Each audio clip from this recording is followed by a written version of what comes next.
Hello everyone, आज है 11 फरवरी और आज इस वीडियो में हम बात करेंगे अंबुजा सीमेंट के बारे में। देखिए, अदानी ग्रुप की जो पिटाई शुरू हुई उसमें अंबुजा भी पिट के रह गया, एसीसी भी पिट के रह गया, क्योंकि अभी ये उन्हीं ग्रुप की कंपनीज है। अंबुजा देखा जाए तो एक अच्छी कंपनी है, शानदार कंपनी है, और जिस तरीके से आने वाले दौर में सरकार भी जो इंफ्रास्ट्रक्चर के ऊपर काफी ज्यादा स्पेंडिंग करने वाली है और बजट में उन्होंने अनाउंस भी किया है, उसका कहीं ना कहीं एक बड़ा पार्ट जो है वो अंबुजा भी और इवन सीमेंट सेक्टर भी हो सकता है यहाँ पर, क्योंकि जाहिर सी बात है रिक्वायरमेंट तो रहेगी वहां पर। वीडियो में हम बातचीत करेंगे कि भैया हाल फिलहाल में अंबुजा सीमेंट में चल क्या रहा है, क्योंकि जाहिर सी बात है जब से हिंडनबर्ग की रिपोर्ट आई है अदानी ग्रुप की पिटाई हो रही है, कई सारे ब्रोकरेज हाउस ने टारगेट्स भी इनके कम कर दिए हैं, कई कुछ कमेंट्री भी निकल कर आ रहे हैं, कोई इसको कुछ अलग स्टोरी के साथ जोड़ के देख रहा है, तो सब कुछ हम यहाँ पर डिस्कस करेंगे। लेकिन उससे पहले अगर आपने अभी तक चैनल को सब्सक्राइब नहीं किया है तो प्लीज अभी इसे सब्सक्राइब कर लीजिए, क्योंकि आगे भी बहुत सारे वीडियोस हैं जो आपको काफी ज्यादा हेल्प करेंगे। तो 360 रुपए का शेयर है अंबुजा सीमेंट, और पिछले एक महीने में अगर हम देखें तो पिछले एक महीने में ये 30% तक टूट चुका है। बाकी अदानी कंपनियों के मुकाबले यहां पर गिरावट कम नजर आई है, क्योंकि बाकी कंपनियां 50-50 60-60% तक टूटी है, ये कम गिरा है उनके मुकाबले।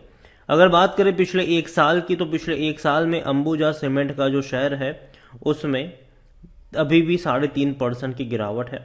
देखिए, 280 रुपए का शेयर था तब, जस्ट अभी थोड़ी थोड़ी खबरें आना शुरू ही हो रही थी, ठीक है, और शेयर भागना शुरू कर गया, 375 पे रहा, ठीक है, और अभी भी कोई कंफर्म न्यूज नहीं थी जब ये 375 के आसपास ट्रेड कर रहा था।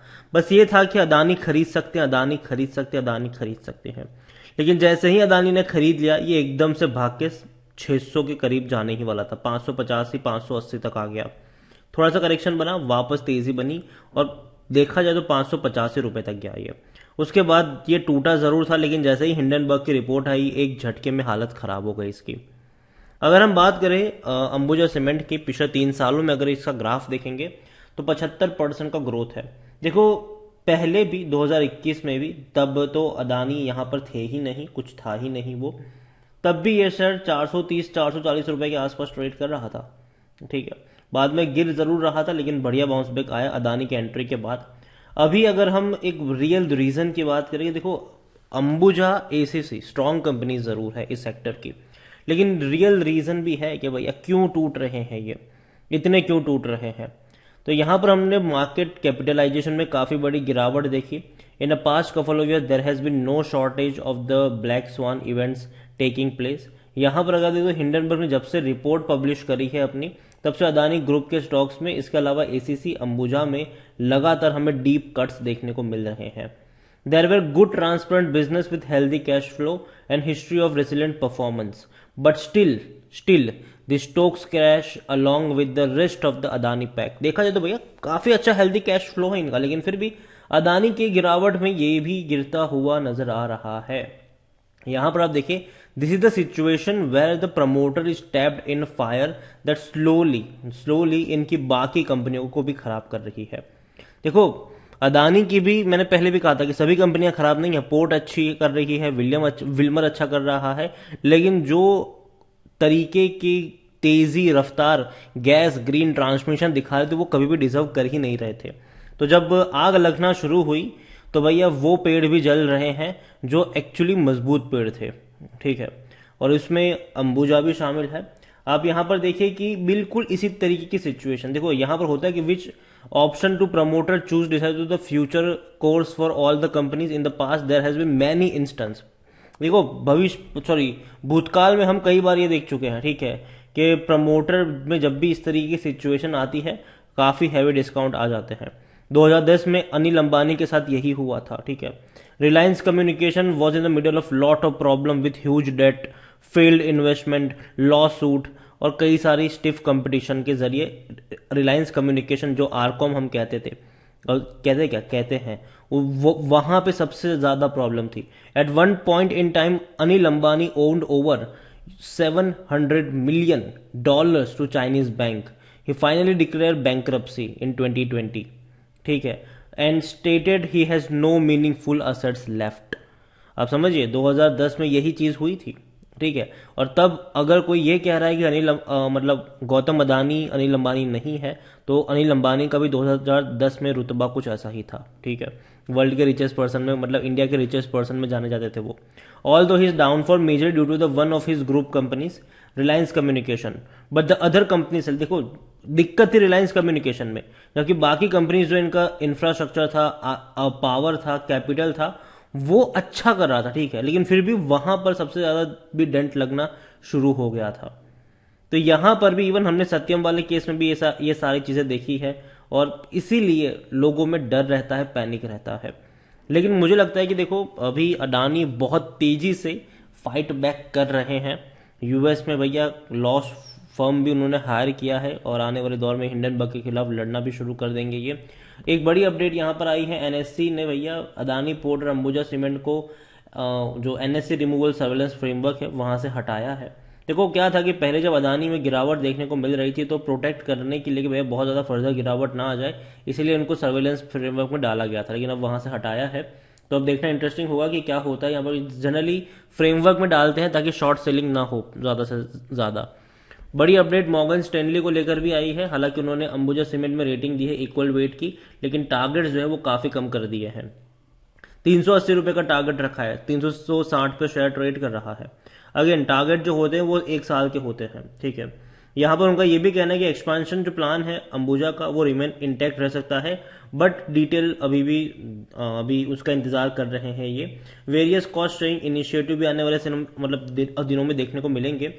क्वार्टर अर्निंग भी अगर आप देखो तो Q4 के अच्छे थे, रेवेन्यू में 12% का जम था, इबिटा में 104% का जम था, प्रॉफिट में 165% का जम था, मार्जिन में भी 15% का जंप था।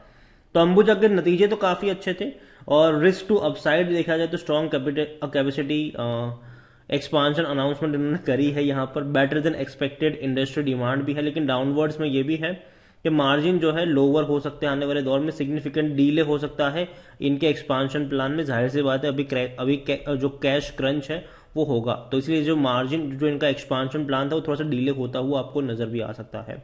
एक और बड़ी अपडेट यहाँ पर आई है, वो है एक चॉइस इक्विटी ब्रोकिंग की तरफ से उनकी अंबुजा में खरीदने की सलाह है। 417 रुपए का टारगेट है। मैं क्या कहूंगा वो ध्यान से सुनिएगा, क्योंकि मैं कौन सा टारगेट पे बात कर रहा हूँ बाइंग की वो भी आपको बताऊंगा वीडियो में। लार्ज कैप शेयर है, 72,000 करोड़ से भी ज्यादा का मार्केट, यहाँ पे वॉल्यूम देखे तो 1 करोड़ से भी ज्यादा का देखने को मिल रहा है। इनके रिजल्ट काफी अच्छे रहे जरूर है, और वॉल्यूम भी अच्छे रहे हैं, लेकिन अदानी की स्टॉक्स की अगर हम बात करें तो मॉर्गन स्टैनली का जो इंडेक्स है वहां पर इनका भैया वेटेज कम किया गया है अदानी ग्रुप ऑफ कंपनीज के। कहीं ना कहीं वो भी एक नेगेटिव फैक्टर इनके लिए साबित होगा। एक बीच में बड़ी खबर भी आई थी कि भैया बड़े जो नॉर्वे का जो काफी बड़ा फंड हाउस है उन्होंने अदानी में बिकवाली कर दी, और उनके पास अभी कुछ नहीं है। $200 मिलियन तक के शेयर्स उन्होंने बेच दिए और अदानी से एग्जिट कर गए। ऐसी कई सारी खबरें हमें बीच बीच में देखने को मिल जाती है। कंपनी की बात करें तो भैया डिविडेंड ये अच्छा पे उतना ज्यादा नहीं कर रहा है। पिछले साल 6 रुपए 30 पैसे का पे किया था, उससे पहले 1 रुपए का ही था, तो कोई खास डिविडेंड पिछले 2 सालों में पे नहीं किया है।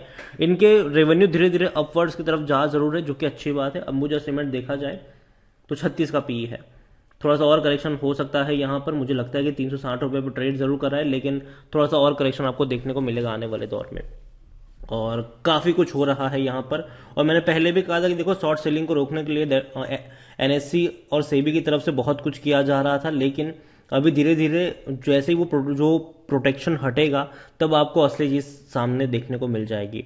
और अभी एक्चुअली हो भी ये रहा है कि अडानी जो है वो काफी ज्यादा पैसा रेज करने की कोशिश कर रहे हैं किसी भी तरीके से, और वो डेफिनेटली कई सारे लोन से उसको प्रीपे भी कर रहे हैं ताकि लोगों का भरोसा बना रहे। कुछ बड़े फंड हाउसेज है, देखो यहाँ पर जो सबसे बड़ी दिक्कत आएगी वो एफआईज से आएगी। अभी क्या है कि देखो इंडियन वाले जो हैं वो तो चलो पैसा लगा भी देने के लिए तैयार भी होंगे, क्योंकि उनको लगता है कि भाई अदानी अदानी अदानी तो है ही, लेकिन जो फॉरेन वाले हैं ना वो कहीं ना कहीं यहाँ पे थोड़ा सा डरे हुए हैं, और ये एक प्रॉब्लम है। दूसरी बात यह है कि जिन एफआईज पे एलिगेशंस लगे हैं कि भैया ये इन्हीं की शेल कंपनीज है, उनके ऊपर जांच भी होगी, सेबी जांच भी कर रहा है, तो वो भी एक चर्चा का विषय होगा कि क्या होगा इनका आने वाले दौर में। लेकिन अंबुजा में अगर मैं शेयर होल्डिंग की बात करूं तो शेयर होल्डिंग में अंबुजा में 7.79 म्यूचुअल फंड्स के पास है, जो कि अच्छी बात है यहाँ पर, ठीक है। म्यूचुअल फंड के पास है 9.20% यहाँ पर, डोमेस्टिक के पास है 10.66% एफआईएस के पास है, 9.13% रिटेल और अदर्स के पास है, जिनमें से और रिटेल इन्वेस्टर 5.52% है। देखो देखने में काफी अच्छा लग रहे हैं इनका शेयर होल्डिंग पैटर्न कि भैया म्यूचुअल फंड और डोमेस्टिक ने बहुत बड़ा पैसा लगाया है। जनरली अदानी के बाकी कंपनियों में यहाँ पर म्यूचुअल फंड डोमेस्टिक ज्यादा क्वांटिटी में देखने को मिलते नहीं है। और एक बड़ी प्रॉब्लम यहाँ पर है जिसको लेकर अभी ये लोग बता भी रहे कि उनका एक भी शेयर गिरवी नहीं है, लेकिन अगर मैंने कई सारी इस तरीके से वेबसाइट पे जाके देखा, चाहे टिकरटैप हो चाहे ब्लूमबर्ग हो, मैंने सब में ये देखने को मिल रहा है कि प्रमोटर के 63.22% की होल्डिंग है, लेकिन सारी की सारी होल्डिंग गिरवी पड़ी हुई है। तो ये कंसर्न है। अब बोला जा रहा है कि भैया कोई भी शेयर हमारे गिरवी नहीं है, लेकिन जब मैं डेटा देख रहा हूँ हर जगह पे वेबसाइट्स पे तो मुझे दिख रहा है कि गिरवी है। तो इसके बारे में अभी भी मैं उतना श्योर नहीं हूँ कि गिरवी है कि नहीं। अगर आपको पता है तो डेफिनेटली कमेंट में लिख के जरूर बताइएगा। तो अंबुजा मुझे लगता है कि थोड़ा सा करेक्शन यहाँ पे आ सकता है। डेफिनेटली कंपनी बहुत अच्छी है, ठीक है, बहुत अच्छी कंपनी है, लेकिन ये होता है ना कि जब आग लगती है तो अच्छे पेड़ भी भैया एटलीस्ट थोड़े बहुत जलते जरूर है। तो ये वही देखने को मिल रहा है यहाँ पर।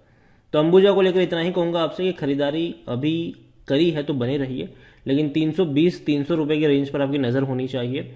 वहां पर अगर जाता है तो ही आप रिस्क लीजिएगा, ताकि डाउन साइड में मतलब बहुत ज़्यादा लॉसेस ना हो। क्योंकि देखो अगर सब कुछ सही रहा एक दो दिन में डेफिनेटली वापस आपको देखने को मिलेगा कि एक दो महीने में ये वापस 350-400 पे चला गया, ठीक है, लेकिन इससे पहले ये 300-320 तक जा सकता है। मार्केट का सेंटीमेंट डेफिनेटली ना ही उतना पॉजिटिव है ना ही उतना नेगेटिव है, ऑलमोस्ट फ्लैट है। और एफआईज काफ़ी बड़ा रोल यहाँ पर प्ले कर रहे हैं, तो वो भी देखना इंटरेस्टिंग होगा। वीडियो को यहीं पे एंड करूंगा। पसंद आए हो तो लाइक करो, शेयर करो, चैनल अगर पहले बाहर है तो प्लीज़ सब्सक्राइब करें।